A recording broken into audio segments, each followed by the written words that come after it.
Hi guys, welcome back to Bloom TV. It's Annie. Today I am going to do my December and Christmas book haul, which is really exciting, and I have a lot of books to show you. But first off, here's my new background. I got a second bookshelf. This is like the Billy bookshelf from IKEA, and I got a second one for Christmas, and so now all my books have breathing space and it is so lovely. And also, if you follow me on Tumblr, you'll know that I have now using the bottom two shelves, the bottom shelf on each bookcase for shoe storage, so displaying my favourite shoes, and you can kind of see that up here. So yeah, that's why there's shoes on my bookcase, because I don't have room other places, because I like books, I collect shoes, and not collect shoes, I just like having my favourite pairs on display. But that is a ramble, and I'm going to get into the books. And I just want to, before I go into my Christmas books, I want to say that I hope you all had a lovely Christmas, and if you weren't celebrating, I hope you had a lovely time with the people around you. And I had a nice Christmas and I got some books, so this is what I'm going to share. And I just want to share firstly some books that I didn't get for Christmas, but I went to Foyles.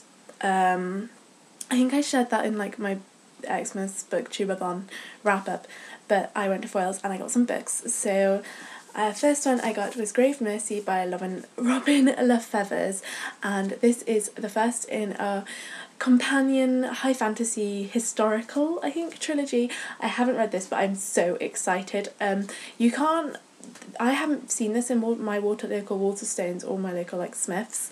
So excited to see this. And last time I went to Foyles, they didn't have this. They only had the second and third books. And I am so excited. These are really like quite chunky. They're like 500 pages. They've got really nice spines. I'm really excited to try these because I really want to read more YA fantasy and just more fantasy in general in 2015. The next book I have is Ink by Amanda Sun. This is a book that's set in Japan, and it's kind of about magic and magical, I think it's kind of magic in it. It's about a girl called Katie whose mum has just died, and she is sent off to Japan by her relatives, and she meets this guy, I think, and then when they're near each other, this guy who they're kind of, I think, I'm not sure if they kind of like clash at first, but when she's around this guy called Tomohiro, his drawings start coming to life, and that's all I know. I was kind of referring a lot to the back cover for this because I haven't really heard many people talk about this book, but I think the cover is really beautiful. I really want to read more books that aren't set in other countries that aren't Britain or Europe, well, Britain or America, and this is by an English-speaking author, I believe. She's American or British, but it's still set in Japan, and I want to read books that are like written by other authors and read more diversity generally. So I thought this was a good one to start off, and I really want to visit Japan, so any books about Japan I'm always really interested in. And the next book is Illusions of Fate by Kirsten White, and I don't know why but like Foyles, most of their hardbacks have like this plastic on them. It's really strange, but I'm keeping this on here, and then when I eventually get around to actually putting it on my like red section of my shelves, I'll take this off and just keep it for other hardbacks that I have, and like transporting them, because it's really kind of useful. This is such a gorgeous cover though, and I don't really know much what it's about, other than it seems to have a lot to do with fate and kind of perhaps seeing, like clairvoyance. I'm not really sure. I know it's kind of a fantasy, like magic-y book, and it might be set on an island. That is, I really don't know much, but I read one of Kirsten White's stories in my True Love Gave to Me and really, really enjoyed it. It was one of my favourites, so I'm really looking forward to reading this. I've been wanting to read it for ages. And then the next, final one I have is Saga, Volume 1. This is what I mentioned in my Christmas booktubeathon wrap-up. This is by Brian K. Vaughan and Fiona Staples, and it is the first in a science fiction graphic novel series. Well, these are comics. This is like the bind-up of the first 6 comics, and it is the starting premise starts off with a man and a woman from opposite warring planets who basically have fallen in love and have a baby together, and it's about them. They're there on the front cover and there's their baby, and it is really brilliant. I really enjoyed this. I know most you all know about this, it's really hyped up, but it has really mature, explicit content, so be warned for that if that's not your thing or you feel like that might be a bit too gruesome for you. But really enjoy this. And I'd just like to say, like, I know, like, it's a very subjective thing, violence and how much violence there is in books, but I'm quite, like, I really, really don't like gory stuff, and I found this to be not too bad, but really, read it at your own discretion. So those are the first 4 books that I bought myself, but they were kind of gifts from my grandmother for helping her do stuff. And then the next section of my haul is going to be non-fiction books that I received mainly from my parents. And the first one I have is English Literature, A Very Short Introduction. And this is part of a series which are all these like mini books on different subjects, and they're published by Oxford University Press, I believe. And this one's written by Jonathan Bate, who I presume is a professor of English somewhere. Yeah, Professor of Shakespeare and Renaissance Literature at Warwick. One of my universities that I was going to apply to, but then didn't. Oops, this is turning into a massive ramble about university. But anyway, I am actually going to study English next year at university, and I need to read more stuff like this, and I wanted a book that would cover lots of different like periods within literature and like cultural movements, so like Romanticism. Mainly I need to know the ones in Britain for an exam I've got, but I needed something like that, just a kind of like little preparation guide for going to university, and I'm hoping to read this year, and it's really tiny as well. I think it's like, the pages are tiny and it's like 150 of these like small pages, but I'm really hoping this will help. And then the next book I have is Bleak by Peter Ackroyd.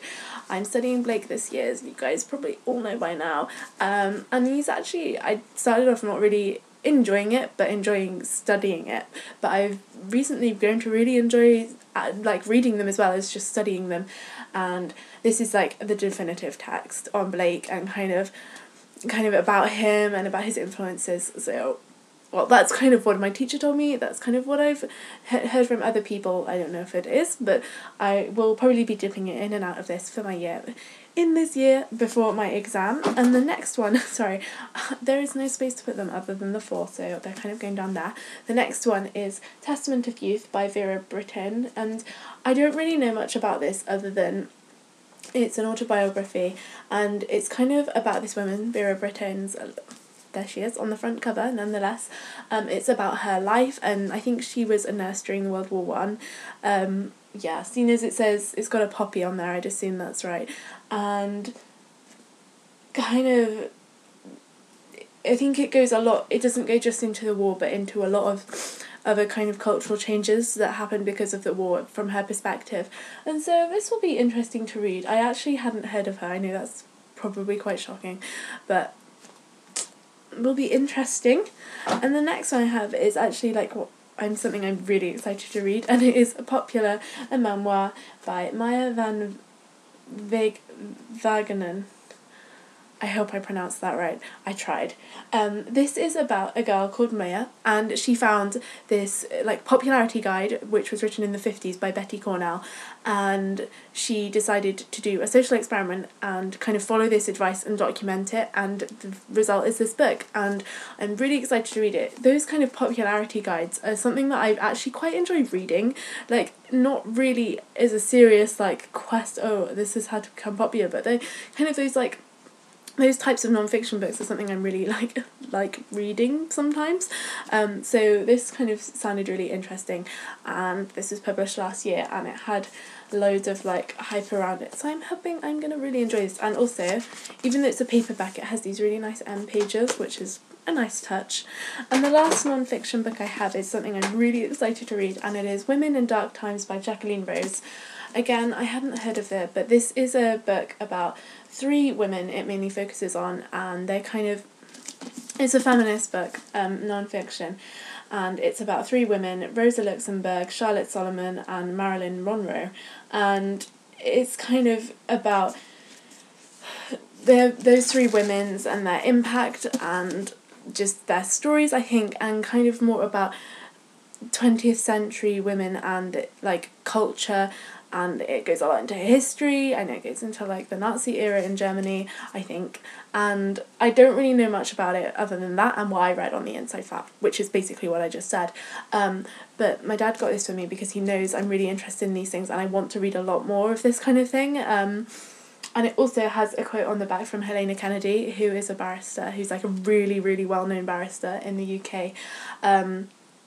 She's done a lot of things on media and written some books, and she's someone that I'm really interested in and really like look up to, although I'm not at all a law student, but she's someone I find really interesting to see. So to see that she quoted it was really great, and I'm really looking forward to reading this. And it's got this really gorgeous blue on the spine, which I just think is lovely. The next section is a small section. It's the penultimate section, and it is books that I received as gifts. And the first one is from one of my best friends, Kat, and she got me A Christmas Carol and Other Writings by Charles Dickens in the penguin cloth-bound edition. She knows how much I love these, and so that's specifically why she bought this for me, and I was very grateful to receive it. Charles Dickens is someone that I want to read more of, and I'm quite interested in his kind of background, and the whole thing with him having a mistress, but he was very thought family was very important. I just want to learn more about him, and I want to read more of his work, and this will be a good one for next Christmas. I was going to read one of the essays in here. This has A Christmas Carol, but it also has some other Christmassy, as the title suggests, it has essays in it and some other short stories, I think. I was going to read one of them and I never got around to it, but this is really beautiful and a lovely one to add to my collection. And the next two books are books that I got from my lovely friend Alice, who's one of the nicest people you'll ever meet, and she's such a good friend, and she's Flourish and Blotted on Tumblr. If you follow me, you'll probably know who she is. And she got me two books, and she got me Paper Aeroplanes and Goose by Dawn Oporter. I think these is the first book, and then this is the sequel, so I haven't read the back of Goose or anything in case I spill myself. This first one is set in the 90s, in 1994 on Guernsey, I believe, and it's about two friends, and they're both really different, but they're remain really good friends, and it's kind of about them, and they're 15 in the first book, and I just really wanted to read them. Actually, I don't know if I said who these are by, but they're by Dawn Oporter, who does television programmes, but she's also a writer. And I'm just really excited to read these. Alice loves these books, so when I saw that she got them for me, I was like, of course. And they're published by Hodkin, which is a really great publisher in the UK. And the next section of books is fiction books that my parents bought me, and I'm going to start off with The Evolution of Mara Dyer by Michelle Hodkin. If you follow my channel, you'll know I've actually already read this. I've read the whole series. I just didn't own the second and the first one, so ta-da, here is the second one, and you probably all know what this series is about, but the first book starts off with Mara Dyer, who has been in a really tragic accident, and as the sole survivor of that accident has very serious PTSD, and it's she starts seeing things and you never quite know if it's all in her head or if it's real and it's happening, because she believes that she can kill people with her mind. And it kind of goes into that, and it's a really great series, and I spoke more about it in my November wrap-up. So if you want to see my thoughts on the series, and especially the conclusion, which is a pretty controversial conclusion, you can go watch that video. And the next book I have is This Song Will Save Your Life by Layla Sales. I've been wanting to read this for ages. It's basically a contemporary, an American one, about a girl who's quite shy and isolated, and she starts DJing, and it's basically about music, and that's one of my passions, so this will be interesting. It's really short as well, so yay! And the next book I have is Belzar by Meg Cabot, and this had quite, not a lot of hype, but it did have quite a few people talking about it when it first came out, earlier in 2014, in the fall. In autumn. Oh, I'm sorry. No, don't start using American vocab.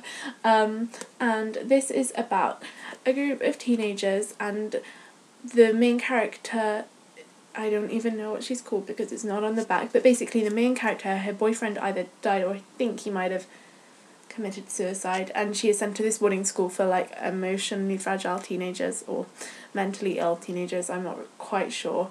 But it's a therapeutic boarding school, and she's sent there, and they are reading The Bell Jar, and Belzar is kind of a play on that, by Sylvia Plath, and there's like a magical realism element to it. They, like, when they're reading it, they kind of go into this other world called Belzar, and I'm not quite sure what happens, but this cover is gorgeous. Like, it's so beautiful, and I'm really looking forward to reading this. I've actually read The Bell Jar, and I'm really like Sylvia Plath, so quite interested to read this and see what it's like. And the next section is kind of classics. This, like, section has subsections. The next one is classics, 3 of which I've read.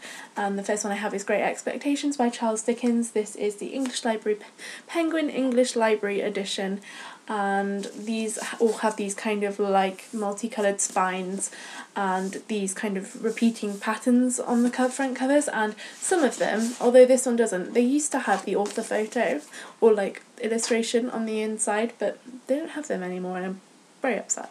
But I've already read this. I read it quite a few years ago, and it's the only Charles Dickens book I've read, and I have this really old edition that actually belongs to my mum, so I wanted my own because I want to collect all my classics, like British classics, in this edition. Everything except Jane Austen. And yay, I'm excited to own it so I can give my mum back her own copy eventually. And the next one I have is North and South by Elizabeth Gaskell. Again, I read this at least 4 years ago. Yeah, about 3 or 4 years ago.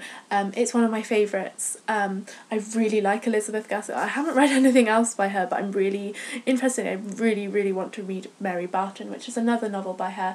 Again, I got this from the library, and I actually do have another edition, but I'm keeping it to write in if I ever study in or like do notes in, because I do really enjoy this book. And it's set in a mill town.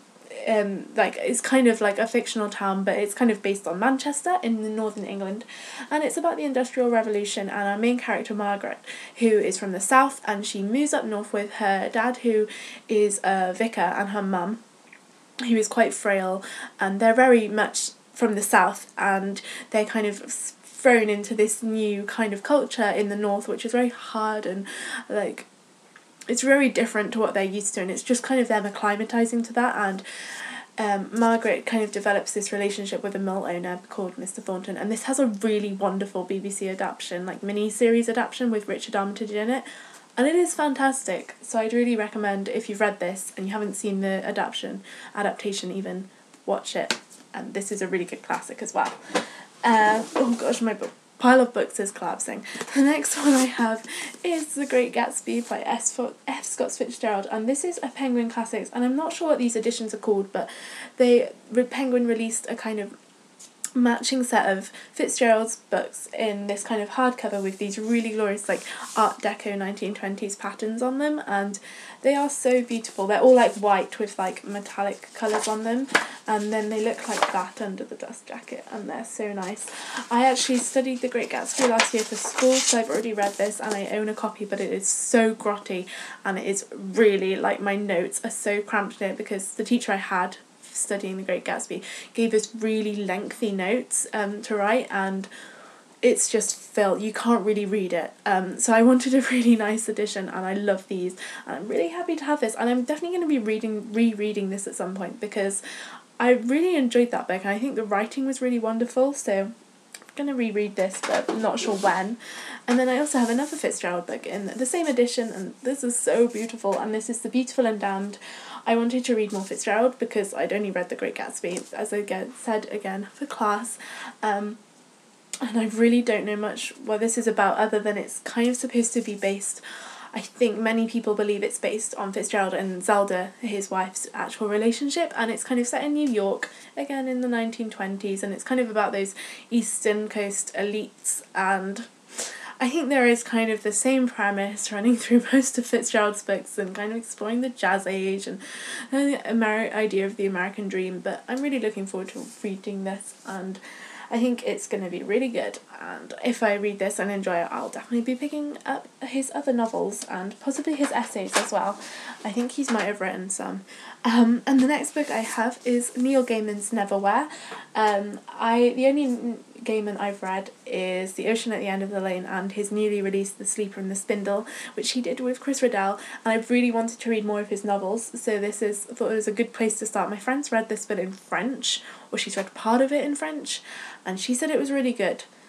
So I'm going with her. And also they did Radio 4 did a dramatisation of this with Benedict Cumberbatch, James McAvoy, and somehow there was a picture I saw of like the actors who were in it, and there was a woman that looked like Natalie Dormer. I don't know if it was Natalie Dormer, but if those three people were in something together, then it must be wonderful. And it's Neil Gaiman, who I really enjoy and want to read more of. So looking forward to reading this, and this is kind of about not underground, it's like an underground world under London, if that makes sense.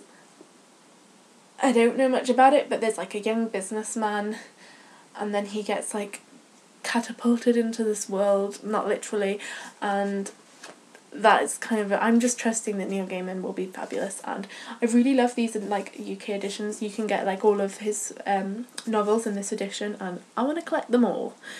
And the next book I have is actually 3 books that are part of a series by one of my favourite authors, and it is the Finishing School series, the 3 published books that are out at the moment. These are all by Gail Carriger, i.e. one of my favourite authors, and these are the books that I've read her whole Parasol Protectorate series, and it is fabulous. It's one of my favourite series of all time, and I haven't read this, but I've heard it's really good, but I think a lot of people really loved the 3rd book. That's kind of what I've taken from it. And the first one in the series is Etiquette and Espionage, the 2nd book is Curtsies and Conspiracies, and the 3rd book is Waistcoats and Weaponry, and I think the 4th book, Manners and Mutiny, is out in May in the UK, so I will be pre-ordering that when I've read these.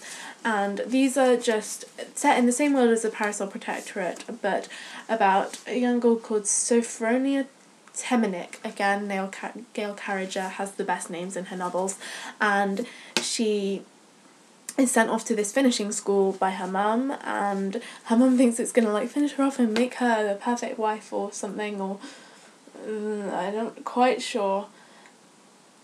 Wait, I've just realised something. Basically it has overlapping characters, and I think I've just realised who one of them is. But there's like overlapping characters. This is set earlier than the Parasol Protectorate. I think it's set about 20 or 15 years earlier, but it has definitely got overlapping characters, and I'm so excited. And I will, once I've read these, I'm going to be doing an author spotlight video on Gail Carriger, because I love her. She's one of my faves. The next 3 books I have are also part of a series. Don't worry, we're nearly at the end. I really did not realise this video was going to be this long. And it is the Throne of Glass series by Sarah J Maas. And you have Throne of Glass, book number 1. Crown of Midnight, book number 2. And finally, Heir of Fire, book number 3. This is a 6-book series. You guys probably all know about it by now. I've actually read these 2.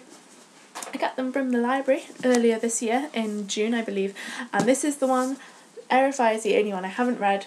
This is a really enjoyable series. I don't love it as much as a lot of people. It's like their favourite series. They really, really love it, and it's not my favourite series, but I do really like it, and I think it's a really good series, and it's an excellent YA fantasy series. So I'm really looking forward to Heir of Fire, because I've heard a lot of people that I watch on BookTube actually didn't like it, and it kind of made them think that they weren't going to carry on with the series. It's going to be a 6-book series at the moment, so I'm kind of interested in it, but some people absolutely loved it, so it's kind of had mixed reviews. But I'm really hoping to read this one in January, because I did actually order it from the library, but it didn't end up arriving. Like, I was like quite low down on the list for some reason, and someone kept renewing it, which just shouldn't be allowed.